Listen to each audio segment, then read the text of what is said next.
a continuar. Sabéis que estamos estudiando el Evangelio de Marcos y estamos en Marcos capítulo 14 y en esta mañana vamos a estar en los versículos que van desde el 53 hasta el 65. Marcos capítulo 14, versículos del 53 al 65. La historia humana ha estado marcada por numerosos juicios injustos. Sabéis que ha habido gobernantes corruptos, que ha habido y hay tribunales que están manipulados y que muchas veces las personas han ido a juicio por acusaciones falsas. Sin embargo, ninguna injusticia en toda la historia puede compararse con la injusticia que vamos a ver en esta mañana. La injusticia del juicio del Señor Jesucristo. Vamos a ver en esta mañana al único hombre perfecto, justo, que no cometió pecado, que fue condenado por un sistema religioso que afirmaba defender la justicia y que fue llevado a la cruz, ejecutado a muerte mediante un juicio y un proceso que desde principio a fin fue ilegal. Y lo más importante es que fue llevado a la cruz, fue acusado por una nación que había recibido la ley de Dios. Si marchamos al Antiguo Testamento, vemos como Dios establece en Israel un sistema judicial que había sido diseñado para preservar la justicia. Sabéis que dentro del Antiguo Testamento encontramos el libro de Deuteronomio. ¿Qué significa este nombre? Significa segunda ley, y sabéis que recoge las instrucciones dadas por Dios a Moisés cuando el pueblo estaba a punto de entrar a la tierra prometida. Sabéis que habían estado dando 40 años vueltas por el desierto. El Señor ya lo estaba preparando para entrar a la tierra prometida, una vez que 40 años antes habían sido liberados de Egipto, y en este breve libro que refleja un periodo breve, aproximadamente de un mes, en el cual Dios prepara a su pueblo para vivir en la tierra de Canaán. Los prepara para tomar posesión y para constituirse como nación. Y en él se encuentran, en el libro de Deuteronomio, las bases de cómo debía de ser su vida espiritual, su vida social y su vida legal. También aparece una regulación de todas las fiestas y de cómo debían de vivir conforme a la ley dada en el monte Sinaí. Vamos a ir a Deuteronomio, fijaros, antes de leer nuestro texto, Deuteronomio capítulo 16, los versículos del 18 al 20. Fijaros cómo establece ese sistema de justicia. Deuteronomio 16, versículo 18 dice: jueces y oficiales pondrás en todas tus ciudades que Jehová tu Dios te dará en tus tribus, las cuales juzgarán al pueblo con justo juicio. No tuerzas el derecho, no hagas acepción de personas, ni tomes soborno, porque el soborno ciega los ojos de los sabios y pervierte las palabras de los justos. Versículo 20. La justicia seguirás para que vivas y heredes la tierra que Jehová tu Dios te da. Es decir, a lo largo de toda la historia del pueblo de Israel, hubo un esfuerzo por todas las personas para tomar esta instrucción específica de Dios seriamente. Los judíos desarrollaron un sistema de justicia altamente sofisticado y estaban orgullosos de él.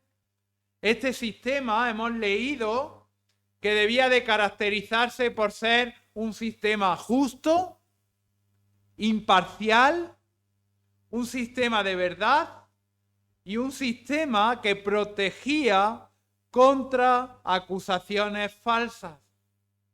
La ley era aplicada en todo lugar. Fijaros, no había ninguna ciudad, dice el texto 18, del versículo 18, jueces y oficiales pondrás. No había ninguna ciudad sin autoridad judicial. Había sinagogas en todos los pueblos y estas eran los lugares que funcionaban como centros de justicia. ¿Qué sucedía? Que si las ciudades tenían más de 120 hombres, había un tribunal local, que es lo que en la Biblia se conoce como el Sanedrín. Este tribunal, que significa sentarse juntos, estaba compuesto por 23 hombres. ¿Por qué ese número? Porque siempre se buscaba un número impar para que de esa forma no hubiese empates. Estos miembros del Sanedrín, estas 23 personas, eran ancianos que actuaban, tal como hemos leído en Deuteronomio, actuaban como jueces. Uno de ellos, de estos 23, era el principal o gobernante desde un punto de vista judicial. Si las ciudades habían menos de 120 hombres, también había ese Sanedrín, pero en lugar de estar formado por 23, estaban formados por 3, por 5, por 7 o cualquier otro número que fuese impar. ¿Qué era lo que hacía el Sanedrín? Eran los responsables de resolver todo tipo de asunto legal. Pero hemos leído también, fijaros, versículo 19 dice, no tuerzas el derecho, no hagas acepción de personas, ni tomes soborno. Es decir, la ley era clara respecto al falso testimonio.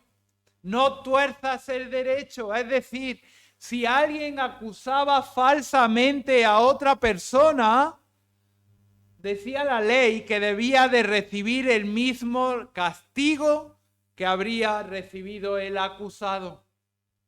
Y en casos graves como por ejemplo el homicidio, implicaba la pena de muerte. Además, si leemos, no lo vamos a hacer por amor al tiempo, vamos a ver que este sistema judicial se fue desarrollando. No podía haber juicios de noche, no podían celebrarse juicios en días festivos ni en vísperas de ellos. Los jueces debían de ayunar durante el proceso. Había que tener una deliberación cuidadosa y si el veredicto era unánime en contra del acusado, se le absolvía para evitar injusticias precipitadas. Sin embargo, fijaros, cuando llegamos al juicio del Señor Jesucristo, todas las leyes fueron violadas. Todas las leyes son violadas. El juicio de Cristo fue la mayor injusticia jamás cometida. Pero paradójicamente también es el medio por el cual Dios trajo salvación al mundo.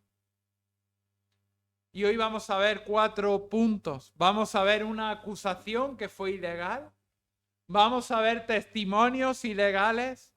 vamos a ver una interrogación ilegal y finalmente vamos a ver una sentencia ilegal.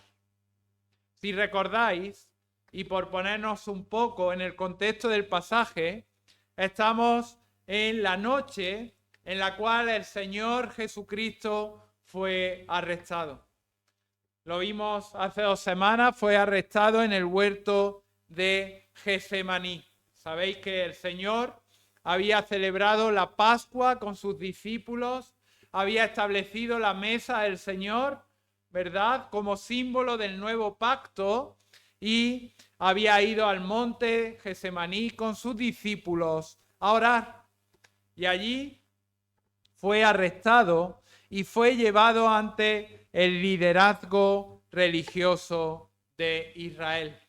Y en cuestión de horas, cuando no se podía hacer ni de noche, ni podía ser en víspera de festivo, recordar que se estaba celebrando la Pascua, el Señor enfrentó el juicio de judío por parte de 3 fases, por Anás, Caifás y el Sanedrín, y enfrentó el juicio gentil ante Pilato y ante Herodes.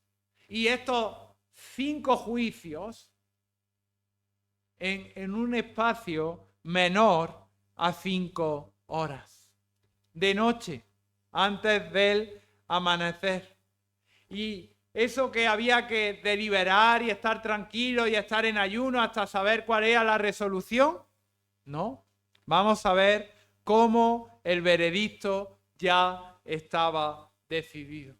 A las 9 de la mañana, el Señor fue crucificado. Dice la palabra del Señor, fijaros en Marcos, capítulo 14, los versículos del 53 al 65. Dice, trajeron pues a Jesús al sumo sacerdote y se reunieron todos los principales sacerdotes y los ancianos y los escribas. Y Pedro le siguió de lejos hasta dentro del patio del sumo sacerdote y estaba sentado con los alguaciles calentándose al fuego. Y los principales sacerdotes y todo el concilio buscaban testimonio contra Jesús para entregarle a la muerte, pero no lo hallaban, porque muchos decían falso testimonio contra él, mas sus testimonios no concordaban. Entonces, levantándose unos, dieron falso testimonio contra él, diciendo, nosotros le hemos oído decir, yo derribaré este templo hecho a mano, y en 3 días edificaré otro templo sin mano. Pero ni aun así concordaban en el testimonio. Entonces el sumo sacerdote, levantándose en medio, preguntó a Jesús diciendo, ¿no respondes nada? ¿Qué testifican estos contra ti? Mas él callaba y nada respondía. El sumo sacerdote le volvió a preguntar y le dijo, ¿eres tú el Cristo, el Hijo del Bendito? Y Jesús le dijo, yo soy. Y veréis al Hijo del Hombre sentado a la diestra del poder de Dios y viniendo en las nubes del cielo. Entonces el sumo sacerdote, rasgando su vestidura, dijo, ¿qué más necesidad tenemos de testigos? ¿Habéis oído la blasfemia? ¿Qué os parece? Y todos ellos le condenaron, declarándole ser digno de muerte. Y algunos, versículo 65, comenzaron a escupirle y a cubrirle el rostro y a darle de puñetazos y a decirle profetiza. Y los alguaciles le daban de bofetadas. Hasta aquí el texto de esta mañana. Y vamos a, como he dicho, a dividirlo en 4 puntos. Y el primero de los puntos es la acusación ilegal. Fijaros, versículos 53. Dice, trajeron pues a Jesús al sumo sacerdote y se reunieron todos los principales sacerdotes y los ancianos y los escribas. En este versículo encontramos la primera gran injusticia. El Sanedrín, si recordáis, lo habíamos visto hace unas semanas, ya había decidido matar a el Señor Jesucristo. Es decir, la sentencia ya estaba hecha. Daba igual el juicio. No era un proceso judicial, sino que realmente era una acusación, era una conspiración para que las autoridades religiosas pudiesen justificar el asesinato de Cristo. Y fijaros, dice el texto que llevaron a Jesús al sumo sacerdote. Aquí Marcos no profundiza más, pero debemos de irnos ahora al Evangelio de Juan. En el Evangelio de Juan, en el pasaje sinóptico paralelo, en el capítulo 18, los versículos 12 y 13. ¿Recordáis si leemos el versículo 11? Jesús había sido arrestado, mete tu espada en la vaina, la copa que el Padre me ha dado no la he de beber. Sabéis que Pedro cortó la oreja de uno de los soldados y llegamos al versículo 12, que es el que relata lo que sucede en nuestro versículo 53. Fijaros, dice versículo 12, entonces la compañía de soldados, el tribuno y los alguaciles de los judíos prendieron a Jesús y le ataron y le llevaron primeramente a Anás, porque era suegro de Caifás, que era sumo sacerdote aquel año. Es decir, antes de llevarlo a Caifás, el Señor enfrenta ese primer juicio con Anás. ¿Quién era este Anás? Era el suegro de Caifás. Ya no era el sumo sacerdote oficial, porque ahora era su yerno, pero para los judíos seguía siendo la figura de mayor poder en el sistema religioso. Este Anás había sido sumo sacerdote años atrás y después de que él fue destituido, varios de sus hijos ocuparon el cargo hasta que llegó a su yerno Caifás. Este Anás era, por así decirlo, el cerebro que había detrás del Sanedrín. ¿Quiénes eran el Sanedrín? Esos 23 hombres escogidos para hacer el juicio. ¿Cuál era la función? Era un hombre respetado por los judíos. La función de Anás era acusar a Jesús. ¿Pero cuál era el problema? Que el Señor Jesucristo no había cometido ningún crimen. Él era santo, era justo, sin mancha, sin pecado. Por eso intentan, como no tenían de qué acusarle, intentan llevarlo en primer lugar a Anás para interrogarle. Y le interroga acerca de sus discípulos. Fijaros en el versículo 19 hacia adelante, y acerca de su enseñanza. Dice, y el sumo sacerdote, fijaros Juan capítulo 18, versículo 19, preguntó acerca de sus discípulos y de su doctrina. No con interés. ¿A qué os recuerda esto?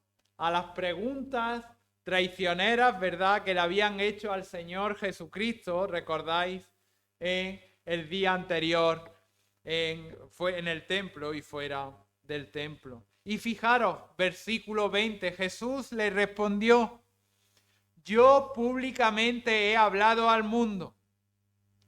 Siempre he enseñado en la sinagoga y en el templo, donde se reúnen todos los judíos.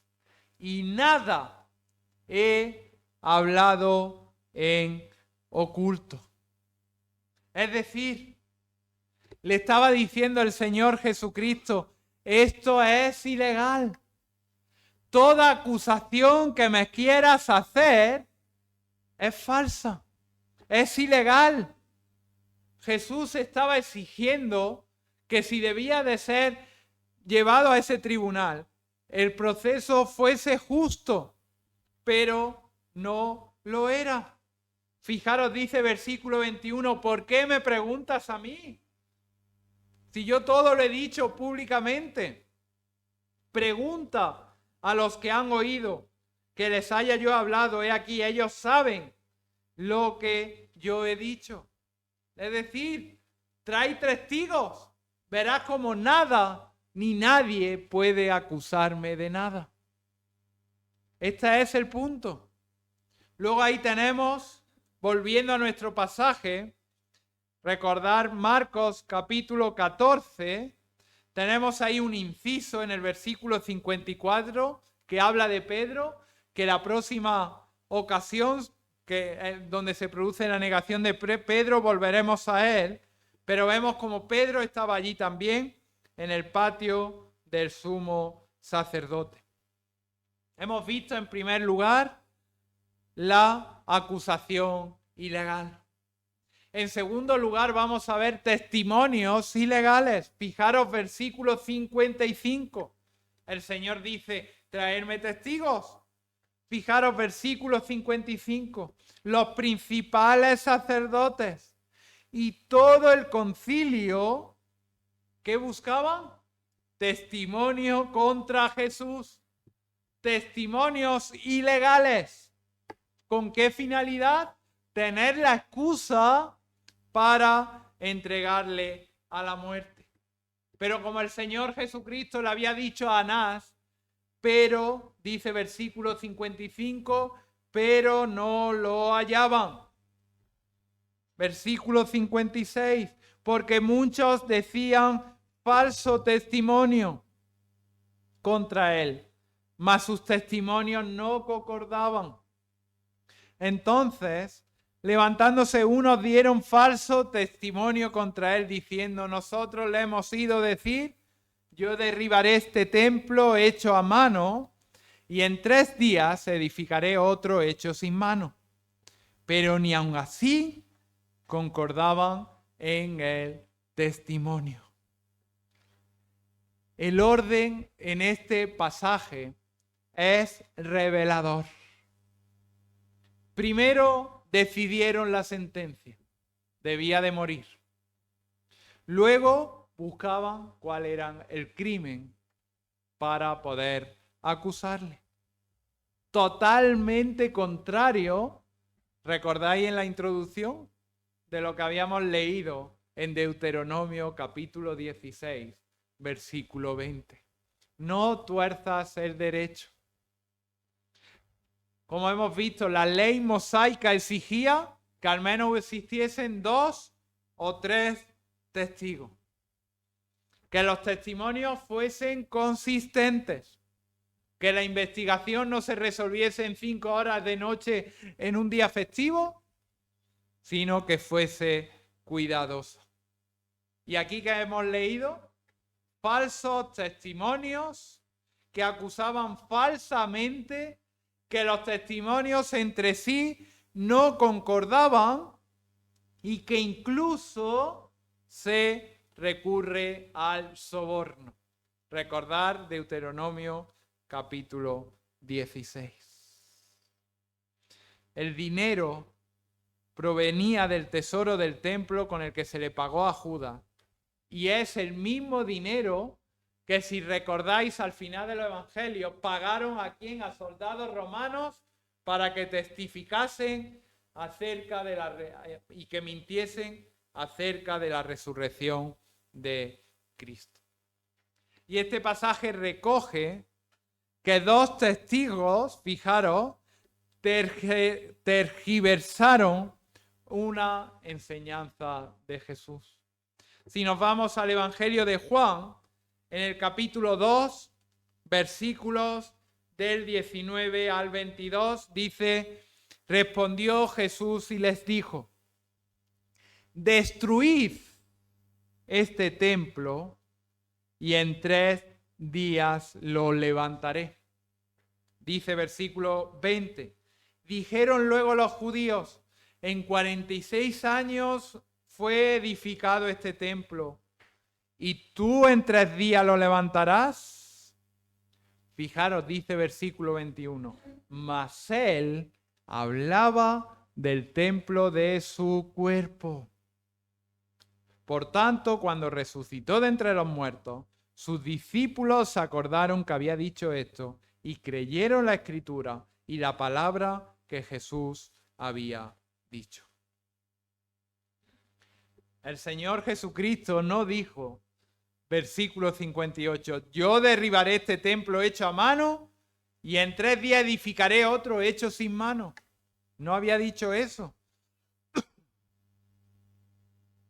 El Señor no hablaba del templo físico, sino que estaba hablando de su cuerpo. Entonces estos dos falsos testigos distorsionaron sus palabras y aún así, fijaros, dice la Escritura que sus testimonios no concordaban. Aparte de decir mentira, no concordaban ni siquiera entre ellos. ¡Qué injusticia! ¡Qué juicio más injusto! Hemos visto, por lo tanto, en primer lugar, una acusación ilegal, ¿verdad? En segundo lugar, hemos visto testimonios ilegales. En tercer lugar, vamos a ver una interrogación ilegal. Fijaros, versículos 60 y 61. Dice versículo 60. Entonces, el sumo sacerdote, ¿quién era el sumo sacerdote? Caifás, levantándose en medio, preguntó a Jesús diciendo: ¿no respondes nada? ¿Qué testifican estos contra ti? Mas él callaba y nada respondía. El sumo sacerdote le volvió a preguntar y le dijo: ¿eres tú el Cristo, el Hijo del Bendito? Interesante. Una interrogación ilegal. Frustrado, el sumo sacerdote Caifás interviene.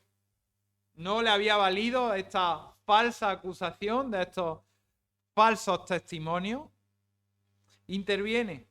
Se levanta, dice la palabra del Señor, se pone en medio y le pregunta a Jesús diciendo: ¿no responde nada? Jesús, ¿qué hace? Versículo 61. Él callaba. Jesús guarda silencio. Fijaros, vamos a ir a Isaías capítulo 53, versículo 7.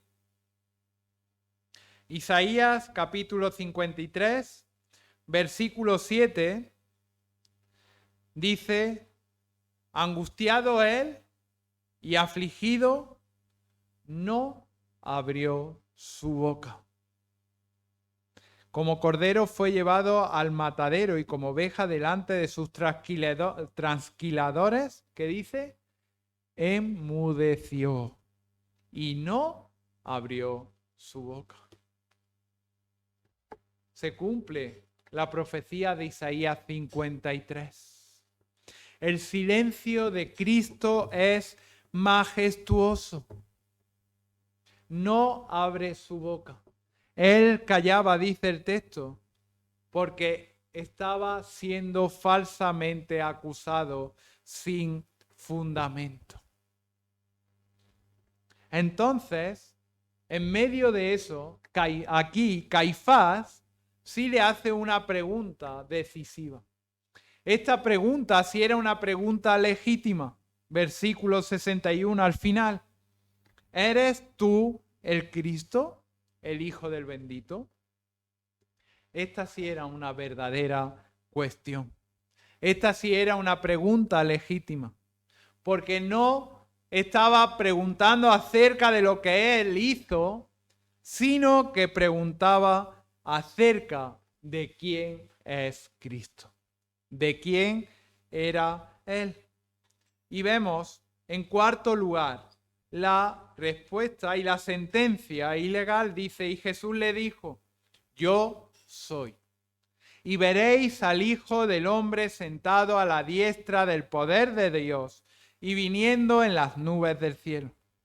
Entonces el sumo sacerdote, fijaros qué sentencia ilegal, rasgando su vestidura dijo, ¿qué más necesidad tenemos de testigos? Habéis oído la blasfemia, ¿qué os parece? Y todos ellos le condenaron declarándole ser digno de muerte. Vamos a ver en primer lugar la respuesta de Cristo. Responde, yo soy. Y añade, que veréis al Hijo del Hombre sentado a la diestra del poder de Dios y viniendo en las nubes del cielo. Esta respuesta para un judío era increíble. Estaba afirmando ser Dios. Estaba afirmando ser Dios. Fijaros el Salmo 110. Salmo mesiánico, Salmo 110, versículo 1.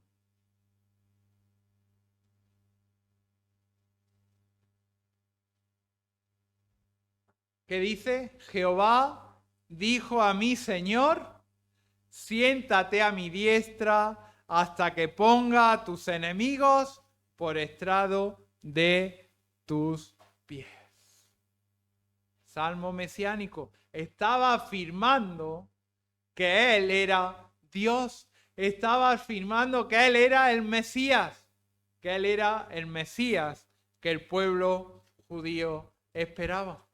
No solamente eso, sino fijaros, vamos a ir al libro de Daniel, en el capítulo 7. Daniel, capítulo 7, versículos 13 y 14. Dice, miraba yo en la visión de la noche, y aquí con las nubes del cielo venía uno como un hijo de hombre, que vino hasta el anciano de días, y le hicieron acercarse delante de él.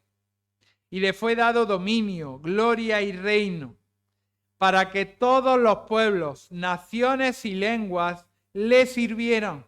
Su dominio es dominio eterno que nunca pasará, y su reino uno que no será destruido. Y fijaros, no solamente eso, sino que si leemos en Daniel, capítulo 12, segunda de Samuel, capítulo 7,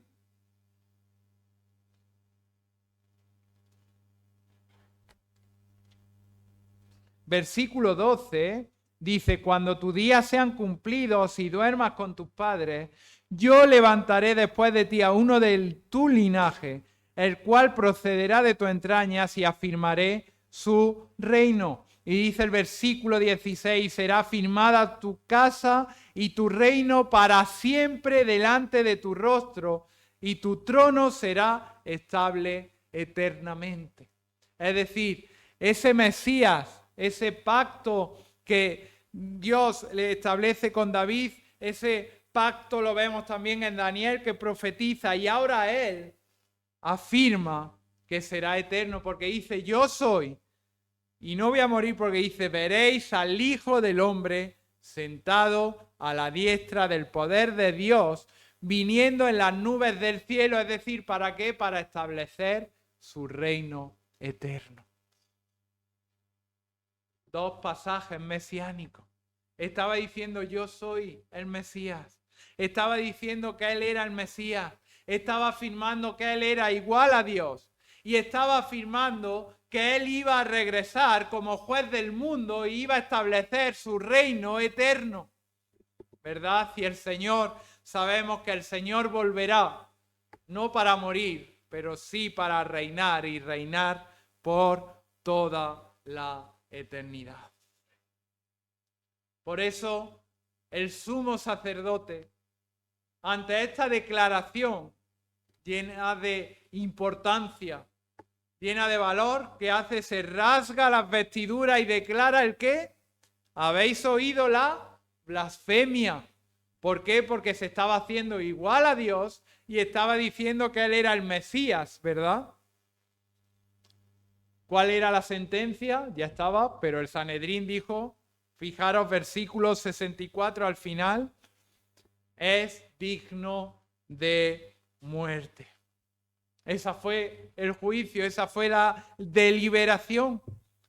Fue condenado colectivamente y comenzó, ¿verdad?, la burla, escupiéndole, golpeándole, abofeteándole y ridiculizándole, como dice el versículo 65, de tal manera que los líderes religiosos de Israel se convierten en una turba violenta. Pero qué paradoja, ¿verdad? Ellos que pensaban que estaban destruyendo a Jesús, lo que en verdad estaban haciendo, como repito cada domingo, es cumpliendo el plan establecido por Dios. Años antes el sumo sacerdote había dicho, conviene que un hombre muera por el pueblo. Pues el Señor Jesucristo estaba muriendo no solamente por la nación de Israel, sino que estaba muriendo por los pecadores que habían de creer en Él. Además, en este pasaje también encontramos varias aplicaciones. En primer lugar, vemos cómo el pecado humano puede alcanzar cotas inimaginables. Fijaros, ¿quiénes estaban condenando al Señor Jesucristo? Los líderes religiosos de la época. Eran religiosos, estudiosos de la Escritura, en teoría conocedores del Antiguo Testamento, pero aún así asesinaron al Hijo de Dios. Además, el que rechaza a Cristo se está colocando al lado de estos enemigos. Muchos dicen, bueno, si yo hubiera estado allí en ese momento, yo no hubiese nunca crucificado a Jesús. Pero en realidad, todo el mundo que rechaza a Cristo se coloca en el mismo lado. Dice la palabra del Señor que el que no está conmigo está contra mí. Además, vemos como el Señor Jesucristo soportó la injusticia de este juicio, soportó como dice versículo 65, el escupirle, el cubrirle, el darle puñetazos, las bofetadas.